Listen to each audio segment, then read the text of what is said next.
Ben de eşitmişsiniz, eşitmiyor. Saat 6'nın yarısıdır, bana deyir ki, 3 kisə palçıq tut. Elə bir ki, bana qəst edir. Ama qəst edirsən, Natiq müəllimə də ziyanlıq vurursan. Ne olsun özü burada yoktu? Özü burada yoktu, Allah ki buradadır. Her gün 2 kisə palçığı mən doldururam bax bura. Dolu ve de bu deşiklər, her yer, bütün dərmə deşiklər doludur palçıqdan. Yer yoktu da. Sabah gelip bunu görsə, ne diyeceksiniz, ne cevap vereceksiniz ha? Olmaz ki bunu işlettiğin kadar tuturasınız adama.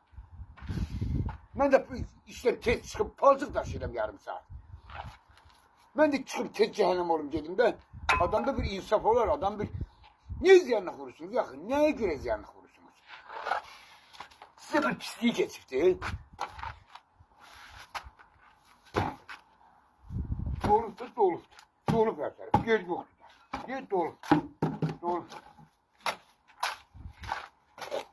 Ha bunu işlettiğin kadar tutuyordu ama işletmediğin kadar bu yalana mani tutturursan ha.